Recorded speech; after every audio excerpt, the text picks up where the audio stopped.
이것이 뭐요?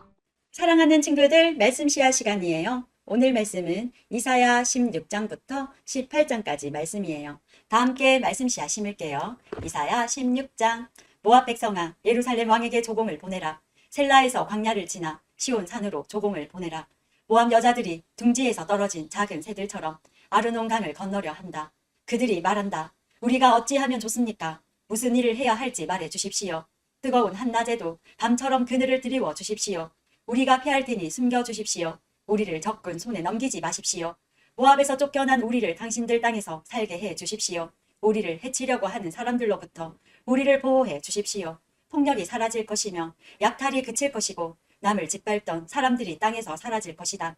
그때의 자비로운 왕좌가 세워질 것이다. 다윗 집안에서 진실한 왕이 나와 그 위에 앉을 것이다. 그는 공평하게 재판하며 정의로운 일만 할 것이다.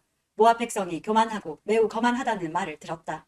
그들은 교만할 뿐 아니라 화를 잘 낸다. 그러나 그들은 허풍만 칠 뿐이다. 그러므로 모압이 통곡할 것이다. 모압에 있는 모든 사람들이 통곡할 것이다. 길라레셋에서 먹던 건포도 떡을 생각하며 몹시 슬퍼하고 괴로워할 것이다. 이제는 헤스본의 과수원들과 신바의 포도나무가 말라 비틀어졌다.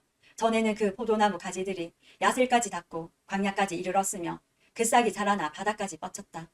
그러므로 내가 야세를 위하여 애통하며 신마의 포도나무를 위하여 운다.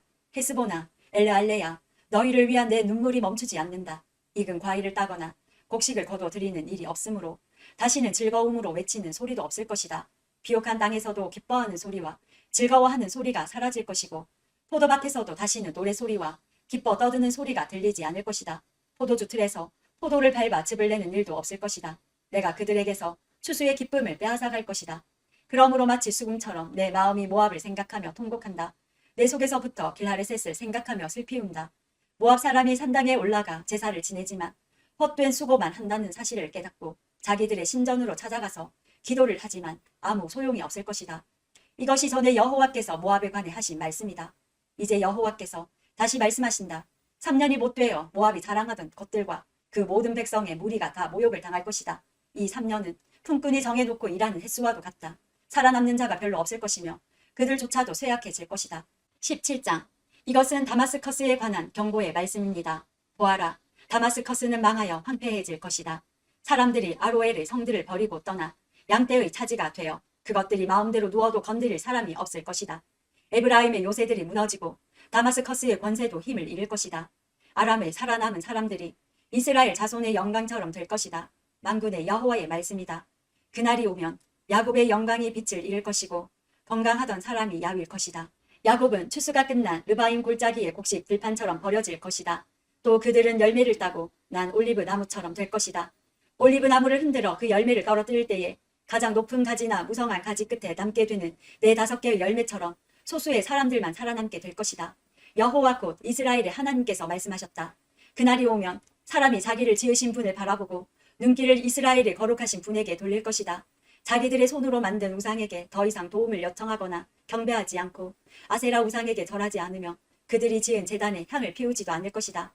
그날이 오면 굳건한 성들이 텅 비어 버릴 것이며 이스라엘 백성이 쳐들어올 때 히위 사람들과 아모리 사람들이 버리고 떠난 성들처럼 황폐해질 것이다.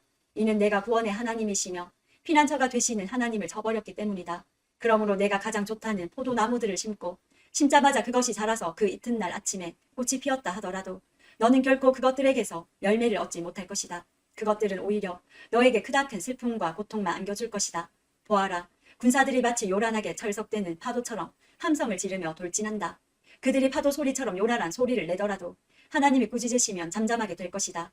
언덕 위에서 바람에 날리는 겨와 같을 것이며 폭풍에 흩날리는 티끌 같을 것이다. 밤에 두려워하며 떨던 이스라엘 백성들이 아침이 오기 전에 적들이 모두 죽어있는 것을 발견하게 될 것이다. 이것이 하나님의 백성을 약탈하고 멸망시키려는 사람들에 대한 하나님의 징계이다. 18장. 에티오피아의 강 건너편 땅, 벌레들이 날개를 퍼덕거리는 소리가 가득한 땅에 재앙이 닥칠 것이다. 그곳 사람들이 사신들을 배에 태워 나일강 하류로 보낸다. 너희 날쌘 사신들아, 키가 크고 피부가 매끄러운 백성에게로 가거라. 그 땅이 강들에 의해 나뉘었고 멀리 있는 다른 민족들까지 정복하여 두려움을 주는 나라의 백성에게로 가거라. 이 땅에 사는 사람들아, 다 보아라. 산 위에 깃발을 올리는 것을 보아라. 나팔 소리가 울려 퍼지는 것을 들어라. 여호와께서 이처럼 내게 말씀하셨다. 내가 나의 초소에서 뜨거운 더위 속에 내리쬐는 햇볕같이 가을 추수 때에 맺히는 이슬과도 같이 잠잠히 바라볼 것이다. 꽃은 피었으나 아직 추수하기 전 새 포도가 맺혀 익어갈 때에 칼로 나무를 베어버리고 가지를 찍어 버리듯이 적군에게 이같이 할 것이다. 죽은 너희 군사들은 산새들과 들짐승의 먹이가 될 것이다. 새들이 그것으로 여름을 나고 땅의 모든 짐승들이 그것으로 겨울을 날 것이다. 그때의 키가 크고 피부가 매끄러운 사람들, 어디에서나 남에게 두려움을 주는 백성, 다른 민족을 정복하는 강한 백성, 그 땅이 강들로 다닌 나라의 백성이 예물을 가지고 만군의 여호와의 이름만이 높임을 받는 시온 산으로 올 것이다. 오늘도 말씀 씨앗 모두 잘 심었어요. 우리 내일 또 만나요.